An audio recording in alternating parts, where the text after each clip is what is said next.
السلام عليكم ورحمة الله وبركاته. أهلا بكم معايا فيديو جديد من فيديو النهاردة إن شاء الله جاية وجايبة لكم فكرة جديدة لاستخدام بقايا الخيوط. فكرة من شكل سداسي مكون من سطرين لكن جميل جدا ومميز لتكوين مفرش سرير أو بطانية بيبي أو شال مستطيل أو بلوزة أو كارديجان أو أي حاجة انت حابة تكونيها من الشكل السداسي بتاعنا النهاردة. اتمنى فيديو النهارده يكون سهل وبسيط عليكم وكمان ينول اعجابكم. زي ما احنا شايفين النهارده بنشتغل بشكل سداسي مكون من سطرين. اللون اللي جوه اللي هو بيكون السطر الاول بشتغله ببقايا الخيوط المتاحه عندي بكافه الالوان الموجوده عندك. اما السطر التاني وهو السطر الاخير هو السطر اللي ببتدي اشتغله بلون واحد ثابت بالنسبه للمفرش كله، وبيكون على حسب طبعا ما انت حابه، ابيض، اسود، اوف وايت، اي لون انت حابه طبعا تشتغلي بيه. وبنشتغله زي ما احنا شايفين بيكون عبارة عن مجموعة أعمدة، كل شغلنا بيكون بغرزة العمود بلف. وكمان هشرح معاكم طريقة التشبيك. بسم الله الرحمن الرحيم. زي ما احنا شايفين هشتغل معاكم بخيط صوف متوسط السمك مع إبرة رقم 3.5 مليمتر. طيب يا بنات، لو عندكم خيوط كتير من بقايا لازم كل الخيوط اللي هتشتغلي بيها في مفرش واحد تكون كلها سمك واحد. طيب يا رندا، افرضي ان انا معايا مثلا بقرة تخينة وبقرة ارفع منها، اشتغلي في البقرة التانية بفتلتين، لو ارفع اكتر اشتغلي ب3 فتلات، وهكذا. يعني حاولي انك توازني سمك الخيط مع بعض. طيب اللون الاخير هنخليه هو اللون الابيض. تعالوا نبتدي نشتغل باللون الاصفر في البداية. ببتدي اكون دائرة سحرية، وداخل الدائرة السحرية بكون بداخلها 18 غرزة عمود بلفة. طيب يا رندا، احنا ممكن نكونه مربعات. يعني حاولي انك تقسمي العدد، بدل ما تخليه على 6 هتخلي العدد بتاعك على 4. يعني انا بشتغل على 3 غرز يا بنات، تمام؟ 3 في 4 ب12. يعني بدل لما هتحبي تكوني العدد رباعي شكل مربع هتكوني 12 عمود. سداسي احنا كوننا 18 عمود. ليه؟ لاني بضرب عدد الاعمدة اللي بشتغل فيه لكل مجموعة في الشكل اللي انا عايزة اشتغله. انا هنا بشتغل فيه 1 2 3 غرزة عمود بلفة. طبعا عشان اكون السطر رقم 2 بضربهم في 6، 3 في 6 ب18. خلاص، يبقى احنا كده بنشتغل في البداية هنا 18 غرزة عمود. لو هتعمليه مربع يبقى 12. بسيب مسافة من الخيط وعلى 2 من الاصابع ابتدي الف الخيط وارجع للخلف واجي تاني للامام، بعمل الخيط عكس بعض وارجع تاني للخلف، بلف ايدي الناحية التانية. هنا تكون عندي حلقتين، بنزل تحت الحلقة الاولى وبسحب من تحتها الحلقة التانية والف ايدي واحدة واحدة خرج الخيط من على ايدي. اتاكد ان طرفين الخيط داخل الدائره السحريه. طرف خيط البدايه بتحافظي عليه يقفلك الدائره السحريه في النهايه، اما طرف الخيط اللي انت بتشتغلي بيه المتصل بالشله بتبتدي ترفعيه على ايدك عشان تشتغلي. لو اشتغلت دلوقتي داخل الدائره هتفك معايا. طب اقفلها ازاي؟ بلف الخيط واخرج من الحلقه اللي عندي على الابره بغرزه سلسله. السلسله دي قفلت لي الدائره السحريه، لكن هتكون جزء من ارتفاع الغرزه الاولى اللي انا بشتغلها وهي غرزه العمود بلفه. بشتغل عليها كمان سلسلتين، 1 2، لان ارتفاع غرزة العمود بلفة بيكونوا 3 سلسلة. سلسلة قفلت بيها والسلسلتين اللي انا كملت عليهم كده بقى معايا عمود. هبتدي اشتغل العمود رقم 2. بشتغل العمود ازاي؟ للبنات المبتدئات بيكون عندي على الابرة حلقة، بلف لفة واحدة بقى 2، هدخل فراغي بسحب الخيط واخرج معايا كده على الابرة 3 حلقات. هسحب من حلقتين يتبقوا 2، هسحب من حلقتين يبقى كده عندي 1 2 3 4، وبكمل لغاية ما بيكون معايا 18 غرزة عمود بلف. رجعت لكم تاني وكده بقى معانا 18 عمود، نعدهم مع بعض. بسم الله كده معايا 1 2 3 4 5 6 7 8 9 10 11 12 13 14 15 16 17 18 اللي هي 3 سلاسل الارتفاع. في نهاية السطر ببتدي بقى خيط البداية بشده جامد كويس جدا، اقفل منتصف او سنتر الدائرة. لو حابة ان منتصف الدائرة يكون فيه فراغ شوية ما تشديش الخيط قوي. نبتدي نروح لثالث سلسلة ارتفاع نقفل فيها بغرزة منزلقة بالشكل ده اهو من الحلقة اللي عندي على الإبرة، وابتدي أضيف اللون الجديد.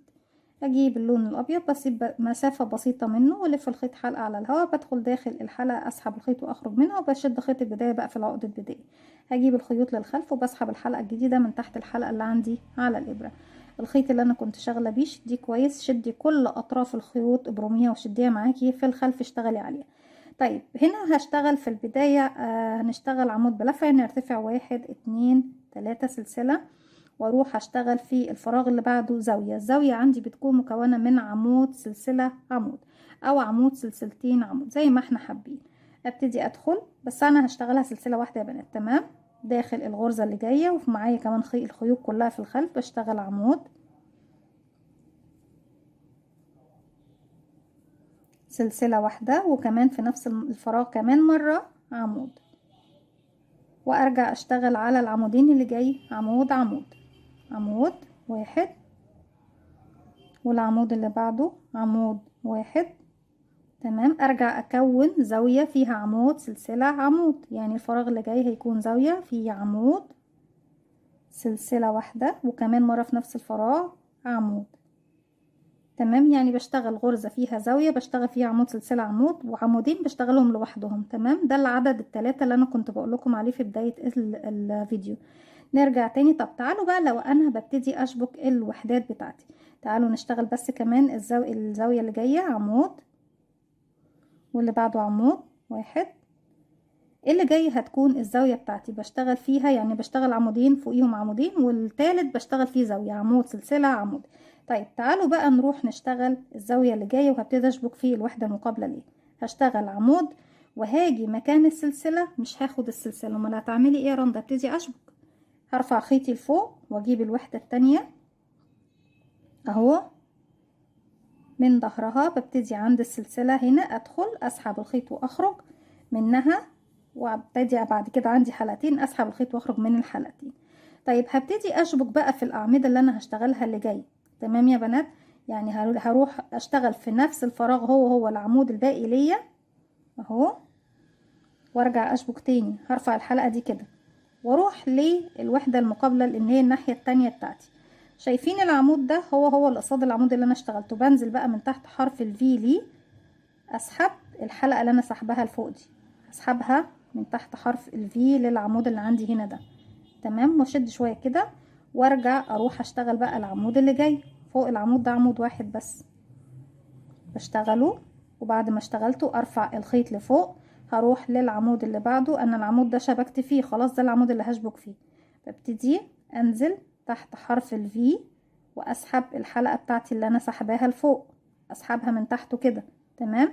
واروح اشتغل العمود اللي بعده، الفراغ اللي بعده عمود واحد بس. تمام. اشتغلت العمود، اسحب الحلقة لفوق، هشوف العمود اللي وراه، بدخل تحت حرف الفي، اسحب الحلقة دي بقى من تحته بالشكل ده اهو. وهنا بقى اللي جاي دوت المفروض هيكون زاوية. بشتغل عمود سلسلة عمود، بشتغل العمود، برفع الحلقة هنا. طبعا ده العمود اللي هشبك فيه، بروح اسحب من تحت حرف الفي لي زي ما احنا شايفين. هنا انا خلاص خلصت بقى ايه التشبيك في الجهة دي. هاخد السلسلة واروح اشتغل في نفس الفراغ من هنا عمود زي ما احنا شايفين. طيب انا لو بقى بشبك في وحدة تانية من هنا، مش هاخد السلسلة بتاعتي يا بنات، هروح اشبك في الزاوية اللي هي عندي تانية. يعني مش هاخد السلسلة وهنزل من تحت السلسلة اللي في الوحدة التالتة وابتدي اشبك زي ما سحبت من هنا بالظبط بالشكل ده زي ما احنا شايفين. بتكون طريقة التشبيك بتاعة الوحدة بتاعتي زي ما احنا شايفينها. طبعا هي بتكون بتشبه شوية الشغل كأنك بتشتغلي بغرزة الحشو المعكوسة، لان بتدينا شكل بارز من فوق. اللفة اللي احنا ايه طبعا بنكون لفيناها على الغرزة من هنا لهنا. ونكمل بقى الوحدة بتاعتنا بشكل سهل وبسيط. هنا فاضل لي العمود والعمود اللي بعدهم، بشتغل فوقيهم عمودين كده، واحد واحد، واللي جاي عمود سلسلة عمود واحد وسلسلة، وكمان مرة في نفس الفراغ عمود، وبعدين عمودين فوقيهم عمودين، واحد واحد، زاوية. العمود رقم 3 بيبقى زاوية، بشتغل فيه عمود سلسلة، وكمان مرة في نفس الفراغ عمود زي ما احنا شايفين. هنا بشتغل عمود، وفي بداية السطر كنت شغلة 3 سلاسل، فبالتالي خلاص انا كده اشتغلت العمود رقم 2 بتاعي. بروح بقى لثالث سلسلة ارتفاع 1 2 3، بقفل بغرزة منزلقة زي ما احنا شايفين بالشكل ده. وبعد كده اسحب الخيط واخرج من تحت الحلقة اللي عندي على الابرة بالشكل ده زي ما احنا شايفين اهو. بيكون اكتمل الشكل السداسي بتاعي. وشوفنا كمان طريقة التشبيك زي ما احنا شايفين. نحاول بس ان احنا نسحب ايه عند وش الشغل بالشكل ده. كل الخيوط دي في النهاية طبعا انا ببتدي اسيب منها 10 سنتي واقص الخيوط دي كلها، وبعد كده ببتدي انضفها بإبرة التنظيف خلف ايه الشغل اللي هي طبعا بيكون في الوش التاني للشغل. بالشكل ده بكون وصلت معاكم لنهاية الفيديو بتاعنا النهاردة. وزي ما احنا شايفين وحدة سهلة جدا وبسيطة ما فيهاش اي تعقيد، مكونة من سطرين، سطر بيكون عبارة عن دائرة والسطر التاني بنحوله لسداسي، وفي نفس السطر ببتدي اشبك في الوحدات المقابلة ليه.